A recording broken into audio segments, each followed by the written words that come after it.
उफ, नमस्ते, प्रणाम। और बस एक बात कहने आया हूँ। बहुत दिन बाद लाइव आया हूँ। कलकत्ता में आया था मैं फेसबुक पे लाइव। और ये मैं किसी गाने के लिए नहीं आया हूँ और ना ही किसी सिनेमा के लिए आया हूँ। आज मैं लाइव आया हूँ बस सरकार से और हमारे संगीत कला से, जो हमारे तीन भाई जो सांसद हैं, मैं उनसे भी रिक्वेस्ट करने आया हूँ। अपने माननीय मुख्यमंत्री हमारे नीतीश चाचा जी और तेजस्वी भैया या हमारे योगी जी, जितने भी हमारे जो हिंदी भाषा के लोग हैं, जो इस पद पे हैं कि वो सरकार से बात करके, हम लोग तो एक मनोरंजन के साधन है। हाँ, जहाँ तक पैसे कौड़ी की बात है, अगर हमसे मदद वहाँ चाहिए तो उसके लिए हम हमेशा आजीवन खड़े रहेंगे। जो हमारी सक्षमता है, जो हमारी संपूर्णता है कि जहाँ से हम हैं वहाँ से हम हमेशा खड़ा उतरेंगे। लेकिन जो तमिलनाडु में हमारे भाषा, हिंदी भाषा के लिए, लोगों के लिए हो रहा है, तो जो हिंदुस्तान का भाषा है, आज उसी हिंदुस्तान में हिंदी बोलने वालों पे इतनी बड़ी प्रतिबंध लग रही है, उनको मारा जा रहा है, काटा जा रहा है, जिसमें सबसे ज़्यादा संख्या हमारे यूपी बिहार के लोगों की है। तो मैं बस अपने जितने भी मेरे मनोज भैया, रवि भैया, दिनेश भैया, मैं सबसे प्रार्थना करता हूँ कि आप लोग प्लीज़, क्योंकि आप लोग सरकार में हैं, तो इस चीज़ को आप लोग जितना चाहेंगे तो इस सरकार से वो सरकार बात करके और हमारे हिंदी भाषा के लोगों के लिए और अपने यूपी बिहार करके खास करके लोगों की मदद हो सकती है। हमारे नीतीश चाचा माननीय मुख्यमंत्री हैं आप, और तेजस्वी भैया उप मुख्यमंत्री हैं। आप सबसे मैं रिक्वेस्ट करना चाहता हूँ कि प्लीज़ आप लोग चाहेंगे तो कम से कम ये जंग जो है बंद हो जाएगी, और उसका देन कहीं ना कहीं हम सभी हैं। क्योंकि अगर रोज़गार हमारे यूपी बिहार में इतनी होती तो शायद हमें दूसरे जगह जाने की ज़रूरत नहीं है। तो ये विषय नहीं है, बट धीरे धीरे सारी चीज़ें हो ही रही है और होगी।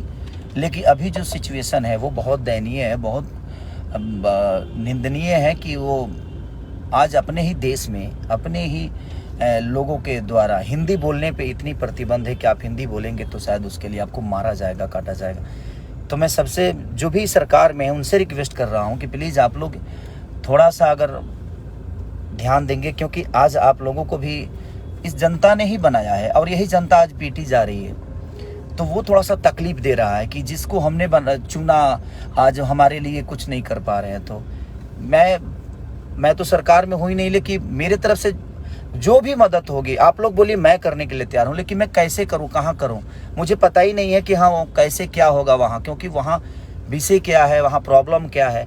क्योंकि वो सरकार में जो है वो सरकार के लोग ही जान सकते हैं, और जो कानून जानते हैं। भाई, हम तो एक संगीत के आदमी हैं, लेकिन हम अपने शरीर से और अपने पैसे से यही मदद कर सकते हैं, लेकिन हम कहाँ करें वो समझ में नहीं आ रहा है। तो आप लोग को लगता है तो आप प्लीज़ हमें बताइए कि कैसे हमें मदद करना चाहिए, क्योंकि वहाँ हमारा कोई नहीं है, वहाँ मेरा कोई से बात नहीं होती है। मैं सरकार में सरकार के हिसाब से मैं हूँ नहीं, मैं एक गायक हूँ या मैं एक एक्टर हूँ। तो एक एक्टर के तौर पर मेरी पहुँच जो है वो संगीत तक ही है। और हाँ, बिहार में चीज़ें होती, यूपी में होती तो मैं समझ सकता था कि वहाँ पे मेरे अपने लोग हैं और वहाँ मैं अपनी चीज़ों को पहुँचा सकता था, लोगों का हेल्प कर सकता था। इनकेस की दिल्ली तक, दिल्ली, कलकत्ता, यहाँ भी लोग हमारे अपने हैं, मुंबई हैं। तो जहाँ पे हैं वहाँ पे हम सक्षम हैं, जो वहाँ पे किसी की मदद मुझे नहीं लेनी पड़ेगी। लेकिन जहाँ पे मेरे लोग नहीं हैं, जहाँ पे हम कभी गए नहीं, तो तमिलनाडु में जो भी चीज़ें हो रही है, मैं सरकार से रिक्वेस्ट कर रहा हूँ, अपने बिहार सरकार से, यूपी के सरकार से, कि प्लीज़ आप लोग थोड़ा सा आगे आकर अब उन भाइयों का रक्षा प्लीज़ आप सब करिए। और हमसे भी जो हो सकता है आप हमें गाइड करिए, हम करने के लिए तैयार हैं।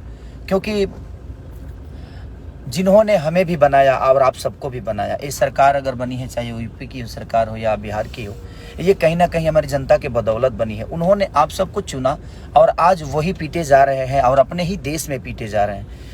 तो इस पे मुझे लगता है कि ये संगीत से और एक इंसानियत से बढ़ की चीज़ें है कि हमें लगता है कि एक इंसान होने के नाते हम सबको आगे आकर और इस मुद्दे पे बात करनी चाहिए, और जो भी प्रॉब्लम में है उनका हेल्प करना चाहिए।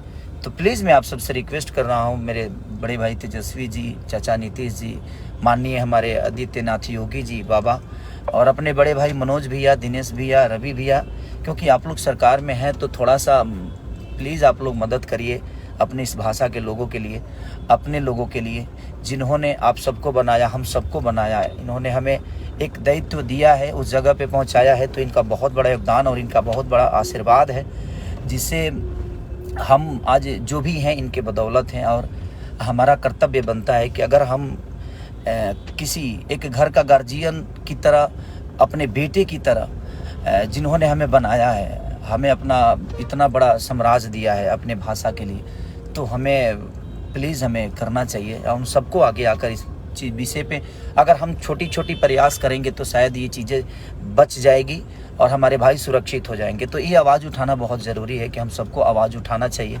और जितना मदद हो सके हम सब एक दूसरे से मिल के करना चाहिए। हाँ, जहाँ संपर्क आपका है वहाँ आप हमें बोलिए, हम आते हैं। जहाँ संपर्क मेरा होगा वहाँ पे मैं खड़ा हूँगा और आपको बुलाऊँगा कि भैया हाँ, यहाँ मदद हो सकती है, यहाँ पे हमारे से अपने लोग हैं। तो मेरा ऐसा कुछ है ही नहीं वहाँ पे। तो मैं प्लीज़ जिसका भी संबंध है प्लीज़ आप लोग बताइए ताकि हम मदद कर सकें। हमसे जितना हो सकता है मैं कोशिश करूँगा। और मैं अपने सारे भाइयों से कहना चाहता हूँ जो इस कद पे हैं, पद पे हैं, जो इस चीज़ को समझ सकते हैं और जो वहाँ तक अपनी बातें पहुँचा सकते हैं, वो डायरेक्ट सरकार से बात कर सकते हैं, क्योंकि उनकी वो क्षमता है। हमारी क्षमता तो वो नहीं है कि मैं सरकार से डायरेक्ट बात करूँ। और हाँ, जहाँ मेरी है क्षमता, मैं अभी अपने बड़े भाई मंत्री माननीय जितेंद्र भैया को भी मैंने कॉल किया था कि भैया आप लोग प्लीज़ इस पे, और वो बहुत सक्रिय है, बोल रहे हैं कि हाँ भाई हम लोग आगे कर रहे हैं, चल रहे हैं। तो मेरा संबंध जिससे है मैं कोशिश कर रहा हूँ कि उनसे अपनी बातें कर रहा हूँ। तो प्लीज़ आप लोग भी जहाँ भी हैं, जैसे भी हैं, जितना भी हैं, तो ये जो हो रहा है वो ठीक नहीं हो रहा है। तो प्लीज़ आप लोग थोड़ा सा कोशिश करिए कि ये चीज़ें दोबारा ना हो। और अपने देश में रह के भी अगर अपने भाषा के बोलने पे प्रॉब्लम है तो फिर उसके लिए मैं क्या बोलूँ, कैसे बोलूँ, राजनीति मुद्दा है क्या है नहीं पता मुझे, लेकिन वो मानसिकता कितनी घटिया है जो अपने राज्य में भी, अपने देश में भी हम अपनी चीज़ों को नहीं बोल सकते। अब हम बिहार में रह के भोजपुरी नहीं बोलेंगे तो क्या बोलेंगे भाई, हमारा राज्य है वो। और हम इंडिया में रह के हिंदी नहीं बोलेंगे तो हम क्या बोलेंगे। अब अंग्रेजी तो बोल नहीं सकते हम, क्योंकि हमारा राष्ट्रभाषा है। तो राष्ट्रभाषा बोलने पर भी प्रतिबंध है, तो ये तो समझ नहीं पा रहा हूँ मैं। बट अब क्या है मुद्दा नहीं पता मुझे, ये मुद्दा क्यों उठा है, बट मुझे दुख हो रहा है। मैं दो दिन से देख रहा हूँ ये मुद्दा को कि हो सकता है सुलझ जाए, लेकिन मुझे लगा कि नहीं, मुझे बोलना ज़रूर चाहिए, ताकि हम सब मिलकर बोलेंगे, हम सब मिलकर कहेंगे तो शायद ये बातें लोगों तक पहुँचे और बड़ी लोगों तक पहुँचे, और पहुँचेगी तो शायद इस पर जल्दी एक्शन होगा। तो प्लीज़ मैं सबसे रिक्वेस्ट करना चाहता हूँ, जो भी हमारे मुख्यमंत्री हैं बिहार के, यूपी के, सबको मैं बोलना चाहता हूँ कि प्लीज़ आप लोग ज़रूर इस पर, ये सीरियस है और ये सीरियस है और ये बहुत ज़रूरी है कि जब हमारे लोग ही नहीं रहेंगे तो हम कहाँ रहेंगे। तो पहले उनको बचाना बहुत ज़रूरी है। थैंक यू सो मच कि आप, और जो भी है आप प्लीज़ शेयर करिए ताकि ये चीज़ें बाकी लोगों तक पहुँचे, और पहुँचे तो शायद इस पे एक्शन बहुत जल्दी ले। Thank you so much.